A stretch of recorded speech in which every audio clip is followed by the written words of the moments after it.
Now on NG7 News. No work, no gain. Taylor & Co. is a small all-men's clothing store in a little town called Midland, owned and operated by Christine Taylor. For many years, the small town has gone without a men's clothing store besides Walmart and Mark's Work Warehouse, and now they can finally enjoy a store with fine quality and designer brands. They had just celebrated their 1-year anniversary since opening the store, and it is more popular and growing stronger than ever. When asked about her favorite part of owning her own business, Christine told us, "The challenge of running a business and making it a success. I like to keep myself busy, and there is always something to do. My favorite part, however, has to be the customers and watching them come in and get excited with the store and the designs we carry, especially when it's their first time. Some are like kids in a candy store." While it has been a big success, with locals and cottagers alike loving the brands and atmosphere of the store, Christine has admitted to having some doubts in the beginning towards what people will and won't with what she chooses to bring to the town. After a year, though, there has been many praises for her taste in clothes and even a lot of feedback to help her further and expand her business and other brands. Christine shared with us some advice for other entrepreneurs that are wanting to start their own business, saying, "Think it through, have a plan before going forward, and make sure it's a product on demand. Be prepared to work 200%. Ambreial? That was very interesting, Taylor. And now, best night of your teenage life. Prom is just around the corner, and the girls are racing to book appointments and guys trying to find just the right colored tie to match their date's dress. This year, St. Teresa's High School is having their prom at the Berkeley Golf and Country Club in Midland on Friday, May 29th at 5:30. Over 200 students have already bought their tickets and have even gotten tickets for their guests who are not in the graduating class. The girls are all excited to get their hair, makeup, and nails done and finally put their dresses on and show their friends. It's a big deal getting all done up for just one night, with the girls going all out, but this is the biggest night of our high school lives, and we want to make the most of it, said grade 12 student Jasmine Crawley. The prom theme of 2015 at St. Teresa's High School was decided to be The Great Gatsby, making the decorations and even the students' outfits the 1920s style, with even a few girls wearing the flapper girls' dresses. Speaking to a few girls who are going to prom, they all agreed on one thing. Grade 12 student Amy Charlebois told us, "Prom isn't just about the dresses and dancing. It's more about being all together in one room for one final night. All of us saying our goodbyes before we go our separate ways." That is so true. Now, more after the break. Do you have trouble growing facial hair? Do your manly friends laugh at you for having a baby face? Well, they shall laugh no more. Here in this bottle is the key to manliness. Facial hair growth spray on manliness. You just spray it on your face, and in a matter of seconds, you'll have facial hair galore. I'm a man now. Thanks, facial hair growth spray on manliness. Also works for bald spots. Warning, may cause excessive hair growth, rashes, permanent facial hair loss, internal face bleeding, and in extreme cases, death. Old-fashioned alarm clocks got you down, give you a headache, make you want to scream? Well, not anymore. You can hire your own personal alarm clock with Personal Alarm Clock Inc. They will make sure you do what you need to do, right when it needs to be done. Wake up! Wake up! Wake up! Wake up! Wake up! Wake up! Okay. Brush your teeth! Brush your teeth! Brush your teeth! Brush your teeth! Brush your teeth! Brush it! Brush your teeth! Do your homework! Do your homework! Do your homework! Do your homework! Do your homework! Do your homework! Do your homework! Do your homework! Go to bed! Go to bed! Go to bed! Go to bed! Go to bed! Back to NG7 News. Banks take precaution. On May 19th, at about 4 o'clock in Cambridge, the employees at the Bank of Montreal were subjected to a terrifying experience. The notorious bank robber, the vaulter, had jumped the counter and threatened the workers into giving him a lot of cash. This is only just one bank out of many he had appeared at and stolen from since 2010. At first, he had just hopped the counter to take money, but it seems now that he has also added a gun into the mix. The vaulter is believed to work alone and scope out the banks at first, then goes in before it gets busy. Since he has been at this for a long time without getting caught, this has every banker on alert and afraid that their bank is next. We interviewed a woman who works at the TD Bank in Penetanguishene, Julia Lant, asking her about her thoughts and feelings toward the epidemic. She told us, "We have tight security in the morning just to make sure that robberies are prevented to the best of our abilities. But it still scares me to think about someone coming in and jumping over my counter and threatening me for money. I'll feel a lot better once this man is caught." Even though the police has caught the vaulter's face on camera, they still cannot find any clues to who or where he is. So they have informed the media that there is a $100,000 reward to anyone who can provide the police with any information that leads to the vaulter's identity and capture. Ambreial? Oh my, Taylor. That's terrifying. Okay, and now, Walk to Save a Life.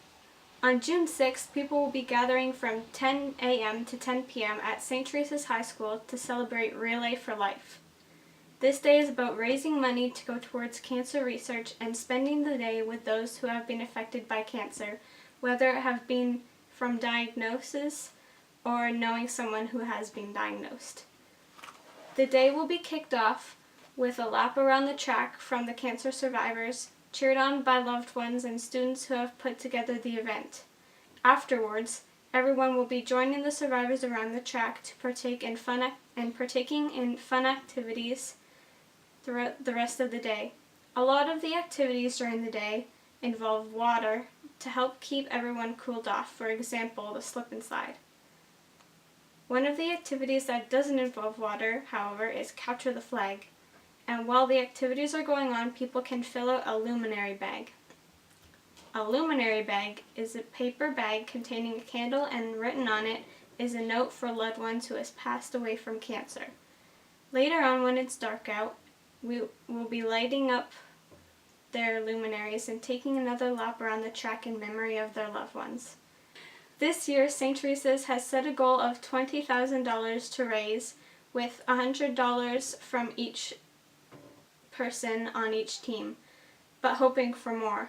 We interviewed a grade 12 student named Kayla Casey, who is helping run the event, and asked her what her favorite part of Relay for Life is. Kayla answered, "For running the event, I'm going to like just seeing everyone else get involved and everyone else have a good time, as of something that we have done for them, to see all of our hard work finally come together." Well, that just sounds like a splendid time.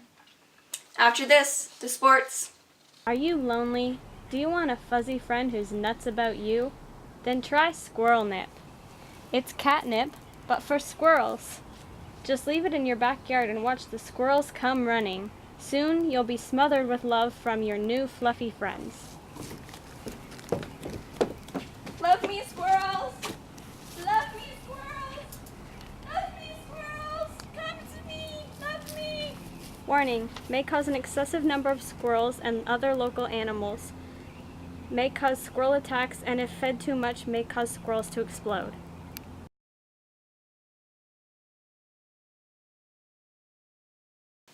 Thanks, girls. Good news. Now into sports. Liverpool's football MVP calls it quits. Most adored football player Steven Gerrard has played his final game on March 24th in Stoke, England. When first releasing the news of his retirement, many fans were in tears and disbelief.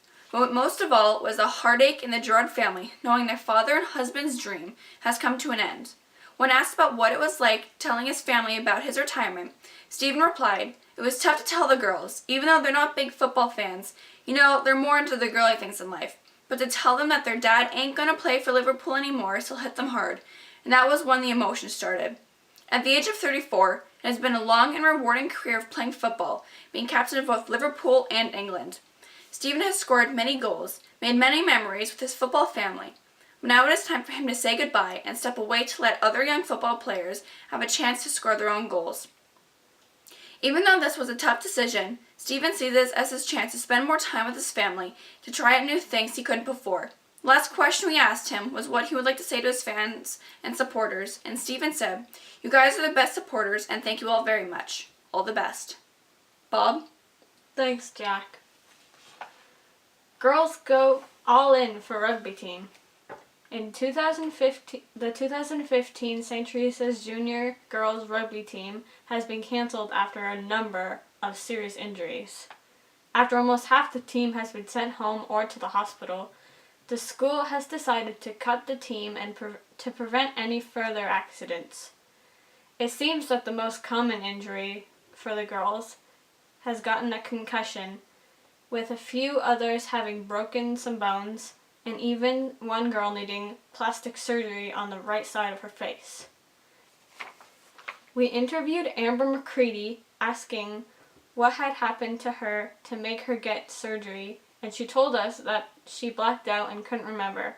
So her friend, Victoria Barker, who had witnessed the accident, said Amber and one of the other teammates collided together and they hit their faces together, and then she hit the ground. Victoria, it seemed, was also one of the victims to get hurt. She informed us that she had taken a girl to the head and slipped in the mud, ending up with a concussion, a fractured neck, and a twisted spine.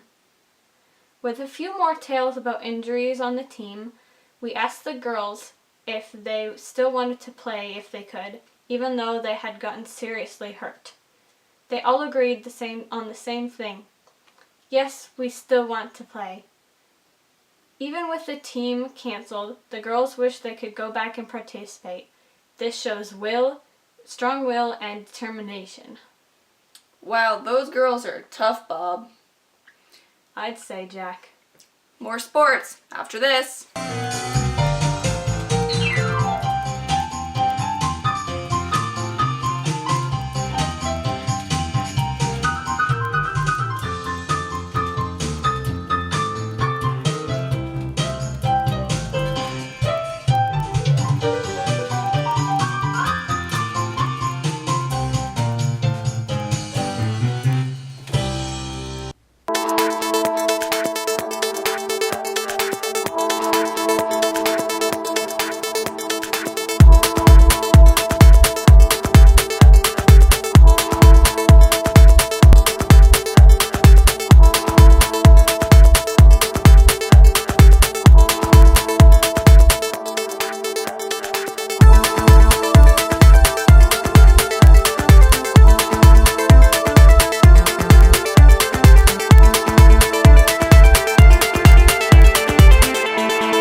Now we're back.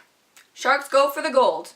This season for ball hockey is already halfway over, and all teams are pumped up to win the championships. Every team member is putting their all into the games, especially one team in particular, the Sharks. The Sharks are made up of people from both Midland and Penetanguishene, age range 15 to 17. We spoke to the goalie of the Sharks, Emily Parent, and asked her opinion of the sport. Hockey is one of those sports that's with you until the end, Emily told us. So far, the Sharks have played 7 games, and out of those 7, they have won 5 and tied once. There isn't even a month left until the season is over. With the championships being in the middle of June, the Sharks are currently in second place, fighting hard for first. We asked Emily what she enjoyed most about hockey, and she replied, the fact that I can play with friends, the fact that I can be on the same team as them, and the fact that I can win with them. With one last question, we wanted to know if she had any advice to young hockey players that are just starting out, and Emily said, stick to it. It's hard, but it's extremely fun, and the more you try, the more fun you'll have. Never give up. Best wishes to the Sharks, and here's to hoping they win the championships. That's all for the sports. Back to you, girls. Thanks, guys. Well, that's all for tonight. This is Taylor Hughes. And Ambreial and I. And hope you have a wonderful weekend.